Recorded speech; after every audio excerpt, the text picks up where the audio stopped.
बिस्मिल्लाहिर्रहमानिर्रहीम। नाज़रीन, आज के दिन की जो सबसे बड़ी खबर है वो बिश्कीक के अंदर जो पाकिस्तानी स्टूडेंट्स हैं उनके ऊपर जो टॉर्चर और जो जुल्म हो रहा है उससे रिलेटेड है। हम लोग यहाँ पर बिल्कुल भी सेफ़ नहीं हैं। ये लोग फ्लैट्स पर जा जाकर बच्चों को मार रहे हैं, उनके दरवाजे तोड़ रहे हैं। इन लोगों को कोई भी रोकने वाला नहीं है। इनकी आर्मी भी इनको कंट्रोल नहीं कर सकती है। हमारी पाकिस्तानी गवर्नमेंट से यही गुजारिश है कि वो यहाँ पर आर्मी को जितना हो सके अपनी आर्मी को अगर वो भेज सकते हैं यहाँ पर हमारे लिए सेफ्टी मेजर्स प्रोवाइड करें किसी भी तरीके से।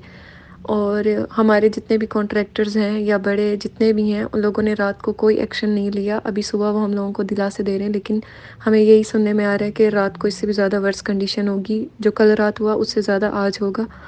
तो हम लोग सब बहुत ज़्यादा परेशान हैं। अब बिश्कीक किर्गिस्तान के अंदर एक शहर है जहाँ पर इस वक्त तकरीबन 10,000 से ज़ायद पाकिस्तानी मेडिकल स्टूडेंट्स हैं।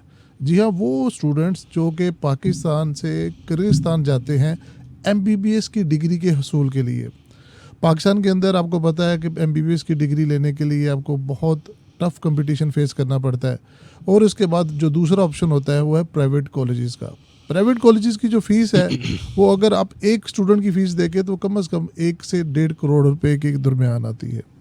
अब जो वस्ती एशियाई ममालिक है जिसमें Russia, Kyrgyzstan, even China, Iran, इन सब जगहों पर हमारे स्टूडेंट्स जाते हैं। वो जिन हालात में रहते हैं वहाँ पर किस तरह से उनकी एजुकेशन, किस तरह से अपने लिविंग एक्सपेंसेस करते हैं, और जो आजकल पाकिस्तान के अंदर माशी हालात है और जो डॉलर का रेट है, आप सब इस चीज़ का अंदाज़ा लगा सकते हैं कि उनके जो पेरेंट्स हैं बड़ी मुश्किल से इन चीज़ों को मैनेज करते होंगे। अभी जो हालात है इसके ऊपर हम बात करेंगे डॉक्टर ज़िशान नूर मलिक के साथ। He is patron in chief of all the foreign doctors जो कि पाकिस्तान से बाहर MBBS की तालीम हासिल कर रहे हैं या किसी और MBBS से रिलेटेड या मेडिकल से रिलेटेड कोई डिग्री कर रहे हैं। Doctor sahab, welcome to the show. Thank you sir.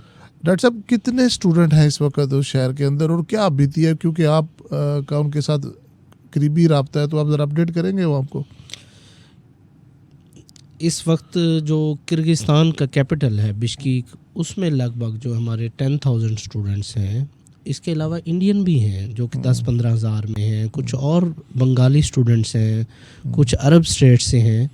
तो ये लगभग कोई 30 से 40 हज़ार स्टूडेंट्स हैं। हम उनके लिए कोई पाकिस्तानी या हम इंडियन नहीं होते। जब हम बॉर्डर क्रॉस करके वहाँ पे ज़ेर तालीम होते हैं, हम उनके लिए इंटरनेशनल स्टूडेंट्स हैं। लाइक अगर किसी एक कंट्री के इंटरनेशनल स्टूडेंट्स का इशू होगा तो जब उसका रिएक्शन आता है, वो जो लोग हैं वो इस तरह के लोग हैं, वो सबको उससे मुतासर करते हैं। वो ये फिर फ़र्क रखने में मतलब नहीं इसमें फ़र्क रखते कि ये पाकिस्तान से है, ये इंडिया से है, ये कहाँ से है। वो सबको एक नज़र से जो इतलात आ रही हैं कि ये शुरुआत भी ऐसी कुछ हुई कि वहाँ के जो मकामी स्टूडेंट्स थे उन्होंने कुछ मिस्री स्टूडेंट्स को मारा पीटा और उसके बाद उन्होंने रिएक्ट किया, और फिर उसका काउंटर रिएक्शन ये हुआ कि कल रात को तकरीबन 1,000 के करीब लोगों ने मिलकर ढूंढ कर जितने भी इंटरनेशनल स्टूडेंट्स थे उनको हरास किया, उनको मारा। अब मेरा खुद डॉक्टर साहब इसके अंदर ऐसा एक्सपीरियंस रहा हुआ है कि मैं बाहर था, तो I was the president of all the international students. तो हम एक कम्युनिटी होते हैं वहाँ पे, घर से दूर होते हैं, और हमारे जो दोस्त ही होते हैं वही एक दूसरे के बहन भाई और वही सारा कुछ होते हैं। तो I can feel it very very very very closely कि जो इस वक्त वहाँ पे बीत रही होगी। तो डॉक्टर साहब, आपकी ऑर्गेनाइजेशन क्या कर रही है? जो 16 मई की रात है, कुछ स्नैचिंग का मामला हुआ, मिस्री जो स्टूडेंट्स हैं उनके साथ छीना झपटी का। तो उसमें जब किर्गिज़ कुछ लोगों ने मिस्री स्टूडेंट्स पे अटैक किया तो उन्होंने अपने दिफा में, जब उनके साथ फाइट हो गई तो वो उनके अपने दिफा में उनके साथ लड़े और फाइट की। जो फाइट की तो उसमें वो लोग इस चीज़ को इतना बुरा मान गए कि मतलब कोई इंटरनेशनल आके अगर हम उसको मार रहे हैं, वो हमसे मार क्यों नहीं खा रहा और वो हमसे लड़ रहा है।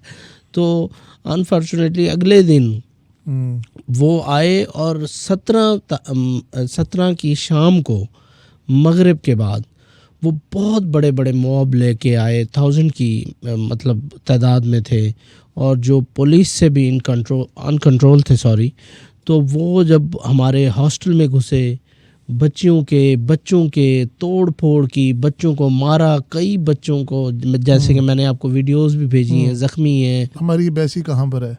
आप लोग जब यहाँ से बच्चों का एडमिशन करते हैं तो क्या वो लावारिस होते हैं वहाँ पर? क्या वहाँ पर एम्बेसी का कोई बंदा नहीं होता जो उनके साथ लिंक्ड अप होता है?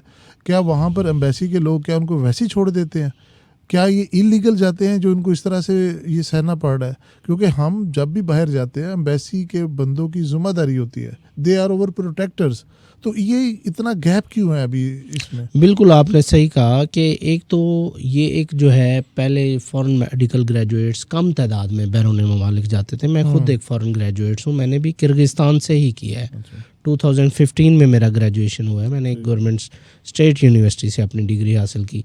लेकिन ये कुछ चंद सालों में पिछले 2018 से लेके अब तक ये एक बहुत बड़ी इंडस्ट्री बन चुकी है। राइट। तो इसमें जैसा कि आपने कहा कि जो है इनके राइट्स की कोई बात नहीं करता या इनकी प्रोटेक्शन नहीं है, तो प्रोटेक्शन ये करना या एडमिशन करना, सॉरी आपने कहा जब आप एडमिशन करते हैं, हम कोई एडमिशन नहीं करते। एडमिशन जो है ये मुख्तलिफ एजेंट्स हैं जो पाकिस्तान में काम कर रहे हैं, वो बच्चों को अपना जो है लेके जाते हैं अपनी कंसल्टेंसी के थ्रू। हम इसके लिए फैसिलिटेशन नहीं कर रहे, लेकिन हमारी राइट्स के लिए एक ऑर्गेनाइजेशन है। जब कोई इशू आता है तो हम फिर बात करते हैं, लेकिन हमारा इसमें ज़ीरो बेनिफिट है। बाकी जब एम्बेसी की बात है, एम्बेसडर साहब इस वक्त जो है अपनी कोशिश कर रहे हैं जितना वो कर सकते हैं, लेकिन जो सिचुएशन है वो हैंडल नहीं हो रही और जिस तरह के इक़दामात किए जाने चाहिए वो नहीं हो रहे। और जो आपने बात की कि एडमिशन जो करवाते हैं वो क्या बच्चों की प्रोटेक्शन की बात नहीं करते, बिल्कुल ऐसे ही है। अगर वो बच्चों की प्रोटेक्शन जब वो लेके जा रहे होते हैं उस वक्त उनको देखना चाहिए हम कितने बच्चे लेके जा रहे हैं, क्या इतनी कैपेसिटी भी है उस सिटी में। अभी कुछ रिपोर्ट्स आ रही है कि वो उनको ब्लैकमेल भी कर रहे हैं कि आप वीडियो ना बनाएं, आप पिक्चर्स ना भेजें, आप इस तरह से शो करवाएं कि एवरीथिंग इज कॉम। ऐसी कोई बात है? बिल्कुल ऐसी बात है। इस वक्त हालात इंतहाई कशीदा है और अभी मैं आपको बताता हूँ रात 9 बजे से ये सिलसिला शुरू हुआ और एक दो हमारे ऐसे हॉस्टल्स भी हैं बिश्कीक में बड़े बड़े जहाँ पे ये 2-3 बार इंटर हुए। ठीक है। अभी फॉरेन ऑफिस से हमारी बात हुई है तो उन्होंने कहा है कि हमारे 14 के करीब जो स्टूडेंट्स हैं वो ज़ख्मी हुए हैं। इसके अलावा fortunately there is no casualty right now, but doctor sahab वहाँ पर इतनी बड़ी तादाद के अंदर स्टूडेंट्स हैं और जहाँ पर स्टूडेंट्स होते हैं वो किसी भी बात के ऊपर डिसएग्री कर सकते हैं और वो गुत्थम गुत्ता हो सकते हैं। तो हर यूनिवर्सिटी ने एक मैकेनिज्म बनाया होता है, एक डिजास्टर मैनेजमेंट पॉलिसी बनाई होती है, पुलिस ने, आर्मी ने। तो ये क्या पहले वहाँ पे ऐसा कोई वाकया नहीं हुआ? ये क्या पहला वाकया? नहीं, ऐसा नहीं है। ये पहले भी इस तरह के वाकयात हमने देखे हैं। अच्छा। और हमने फेस किए हैं इवन के। अच्छा। 2010 में वहाँ पे इनका एक दूसरा सिटी है ओश, ठीक है, जहाँ पे किर्गिज और उज़्बेक नेशन की आपस की एक वार हो गई, जंग की सूरत हाल हो गई। एक इलाका डिस्प्यूटेड था उज़्बेकिस्तान के बॉर्डर पे और वहाँ पे सिचुएशन ऐसी बनी, कई हमारे बच्चे 2-3 दिन कई हॉस्टलों में पार्लियामेंट के बेंचेस के नीचे पता नहीं कितने मुश्किल से वो छुपे रहे।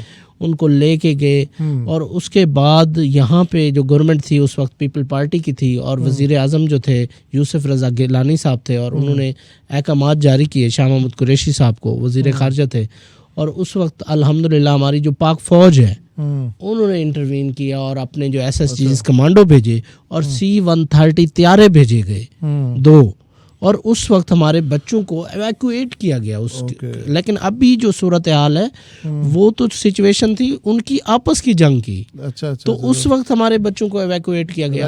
अब तो वो डायरेक्टली हमारे जो इंटरनेशनल स्टूडेंट्स हैं, इंडियन हैं, पाकिस्तानी हैं, बंगाली हैं, उन पे डायरेक्टली मतलब वो हिट कर रहे हैं, उनको मार रहे हैं, वायलेंस कर रहे हैं, तशद्दुद कर रहे हैं।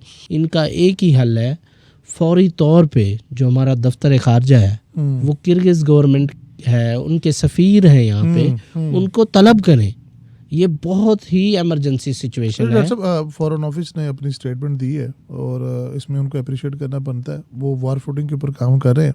अता तारड़ साहब है, उनका ट्वीट भी है कि वो सारी रात जो है PM ऑफिस और वो एक्टिव रहे और उन्होंने जो किर्गिज फॉरेन ऑफिस के लोग भी और जो किर्गिज एम्बेसी के लोग हैं इनकी आपस में मीटिंग भी हुई है और वो उसके ऊपर काम कर रहे हैं। देखिए जो चीज़ अच्छी है उसके ऊपर बंदे को अप्रिशिएट करना चाहिए। असल जो मसला अभी बना है, इतनी बड़ी तादाद में वहाँ पर स्टूडेंट्स गए, उनका किसी के पास डेटाबेस था कि इस वक्त कितने स्टूडेंट्स हैं वहाँ पे, किस किस जगह पे, किस किस होटल में, कहाँ कहाँ पे वो रह रहे हैं। क्योंकि अभी जो हमारी इतलात है उसके मुताबिक असल डाटा नहीं मिल पा रहा कि ओरिजिनली स्टूडेंट्स लोकेटेड कहाँ पर है। यूजुअली ये होता है कि आप या तो यूनिवर्सिटी के हॉस्टल में रहते हैं या यूनिवर्सिटी की सराउंडिंग्स में रहते हैं। जो एम्बेसी के ज़राए हैं वो बता रहे हैं 5 से 6 हज़ार स्टूडेंट्स हैं जो कि उस टाउन के अंदर है। आपकी क्या ज़राए कहते हैं, कितने स्टूडेंट्स हैं? 5-6 हज़ार नहीं है, स्टूडेंट 10,000 से ज़्यादा है। पाकिस्तान नहीं जी, पाकिस्तानी सिर्फ स्टूडेंट्स, और इंडियन इससे भी डबल है। इंडियन मीडिया के ऊपर खामोशी है। इंडियन मीडिया के ऊपर कोई भी इस तरह की खबर नहीं चाह रही है, तो इससे लगता है ये कि इंडियन मीडिया जो इंडियन स्टूडेंट्स हैं वो इसमें बचे हुए हैं।